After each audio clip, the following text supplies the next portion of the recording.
Your competitors are scared of you. The Morgan AI-powered Life, the king of closings. This Wednesday at 1 p.m. PST.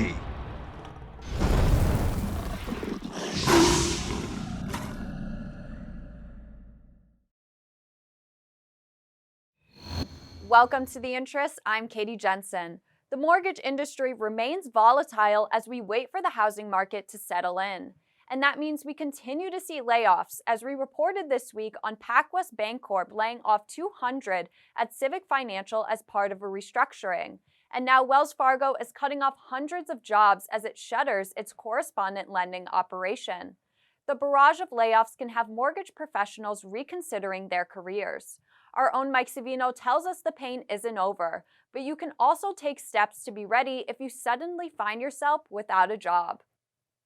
Yes, I do think the number of loan originators, active loan originators, most certainly is dropping. The mortgage industry continues to be hit hard with layoffs, and it's causing some originators to rethink their careers. Garth Graham of Stratmore Group estimates that the industry has gone from 110,000 originators with state licenses down to about 80,000.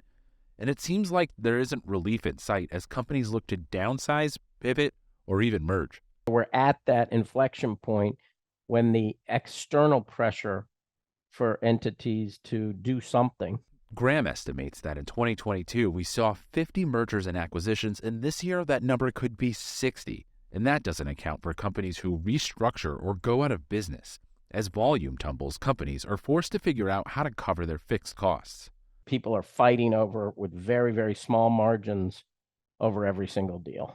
In a recent LinkedIn post, trainer and consultant Steve Richmond says that for starters, realize that a merger or restructuring isn't personal. It ain't about you. There's a merger, there's an acquisition. It had nothing to do with you. That was a business decision. Richmond says that there's things you can do to be ready if you're worried about a potential layoff. For starters, make sure you're keeping up with your network so you can find a new opportunity quickly. And if that pink slip does come, don't dwell too long on the past. That decision that you made in the past is what got you to here today, and now where you're going to go with it. For the Mortgage News Network, I'm Mike Savino. Thanks, Mike. On a related note, the National Labor Review Board is giving back some freedom to laid-off employees. A decision this week by the board means CEOs can no longer use severance to hush laid-off workers. It's a common practice in the mortgage industry and elsewhere. An employer will offer severance pay, but only if the employee agrees to adhere to a number of restrictions, staying quiet often being one of them. The board specifically says employers can no longer include confidentiality agreements that are broadly written and violate employees' rights, as stipulated in the National Labor Relations Act. Employers can no longer require employees to sign a broadly written non-disparagement clause that bars them from talking about the terms of their employment with third parties. While this week's ruling could be appealed, it is effective immediately. Coming up, some positive momentum on the homeownership gap. Morgan of Sunwest Mortgage is here to change the world of loan originations forever. From sending updates to your clients to allowing you more time, you can do it all in a simple chat. You no longer have to struggle with documents.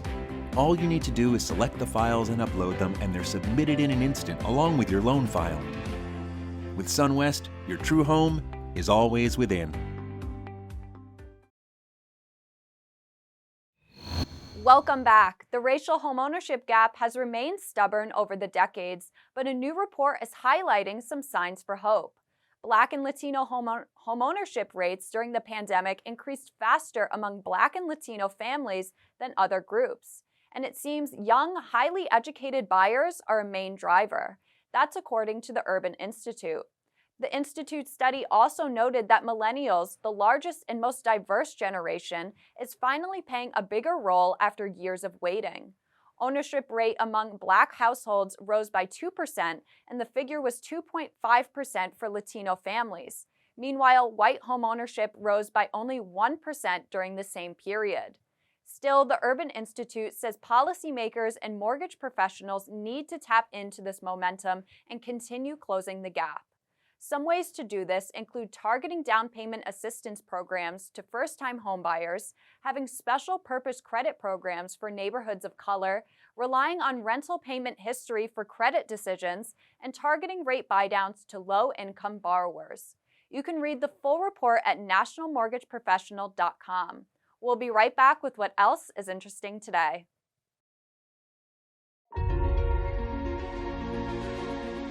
I don't have to be babysitting my loans. I don't have to be checking on everything. I get to spend more time with my family at the same time as I'm closing more loans. Join Sunwest Mortgage and you're going to see that for yourself. It's the best experience ever, honestly. Break free of the matrix of manual loan processing and underwriting. Use Morgan now.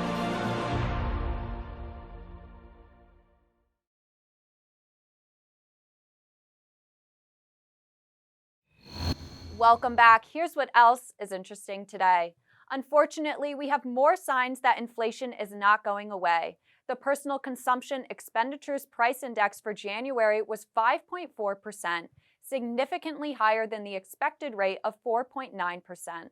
The PCE is the Fed's preferred measure for inflation because it tracks prices in a way that is less vulnerable to volatile price swings. Federal Chairman Jerome Powell expressed concern about PCE after the last Fed meeting, and today's number will likely motivate the Fed to remain aggressive with its rate hikes. For more on these and all of today's top stories, go to mortgagenewsnetwork.com.